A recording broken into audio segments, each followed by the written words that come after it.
What would woke Call of Duty be without getting canceled in some way, shape, or form?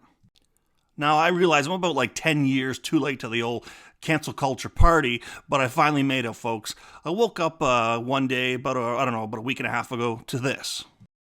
Turns out a video of mine was removed for hate speech. What is this hate speech, you ask? What did I say that was so vile that it could not be viewed by the masses? Well, let me tell you. So back in like late October, maybe early November, I don't really remember, but I posted this video about the continuance of how woke the developers are in Call of Duty. You know, like a bunch of dudes pulling each other pud, telling each other how great they are and how virtuous they are by doing things like, I don't know, making the majority of calling cards when the game was released initially, you know, a bunch of pride flags. No agenda there, folks. But anyways, we all know Call of Duty, the developers have been, woke for a while. I mean, just remember George Floyd popping fentanyl like it's Halloween candy, and he left this reality, and they had to do the old Black Lives Matter message, right? Now, this video got over 16,000 views, tons of comments, and I was not expecting that. Listen, folks, my channel, I mean, I just do this for shits and giggles. I'm not in this for the YouTube cheddar, you know? My videos get maybe 50 to 100 views, whatever. It's all good. But I gotta say, thanks to all the people that hit the thumbs up button there and watched the video, warmed the cockles of my old heart. But the thing is, it had over 1,000 likes, and it looks like if you look here, 120 people who belong in mental institutions didn't like it.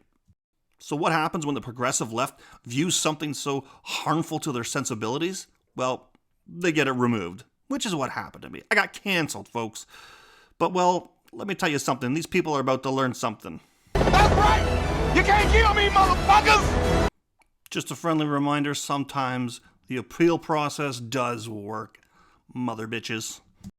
Now, of course, most of the comments were positive. The vast majority were positive, which I think is a pretty good indication that, you know, Call of Duty players, we don't want this woke nonsense. We want to go back to old school lobbies, you know, continuing the party from one game to another, hurling insults at each other, or telling each other to bang each other's mothers or their cousins or whatever.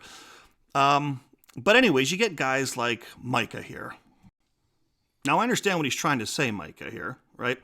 But I hope Micah sees this video, and I hope he listens really closely. Like really leans into the speakers to hear what I'm saying here. Because he's trying to make it sound like, you know, I'm the big snowflake because I'm complaining about some calling cards and flags. But here's the deal, Micah. Are you listening, pal? When I see something I don't like, I just move on to something else. I don't try and get that person removed from the platform. And that's the difference between me and the crybabies, the 120 crybabies that, you know, didn't like it and someone complained and yada, yada, yada, right? So I hope you understand what I mean there, Micah. Now this fella, Rmill2332, he understands it. And that's the thing that Mike is missing and that a lot of people are missing. This is all a bit about social engineering. You know, it's funny, I watch a lot of gay folks on the TikToks, you know, and the YouTubes and whatever, the twatters. And there seems to be a growing sentiment amongst them.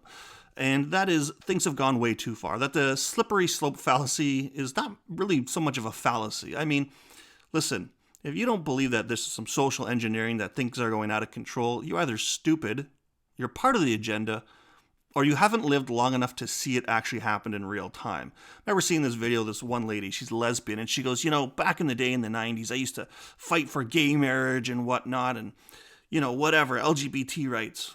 I think it was just LGB back then, actually. I don't even know if the T was in there. But anyways, she goes, had I known that I was going to resort to what's going on now, you know, lesbians getting punched in the mouth by trans people because they didn't want to take the dick, or, you know, drag queen story time hour, you know, the degeneracy that we're devolving into, the literal fall of the Western Empire. And this person's like, I wouldn't have fought for that. And she's not the only gay person to think that. That's why you get hashtags of, you know, LGB without the T, right? Because smart people know what's going on. Anyways, I've sort of changed course on my little rant here, but just happy to see that video got put back up. Glad to see that it got as many views as it did, as many likes as it did, as many comments as it did. Hell, my subscriber base went from 20 to 300. Now I get it, folks. That's chicken shit numbers, okay? I'm not making the big YouTube bucks. I'm not getting any plaques on the wall from YouTube with those kind of numbers. However, still pretty cool. Glad people liked it, and yeah, got an idea for my next Call of Duty video. Gonna be on who I think should be the next operator. Stay tuned, folks. And as always, apparently if I say like, subscribe, hit the button, whatever, people actually do it. So, shit, sons, go ahead and do it. Cheers.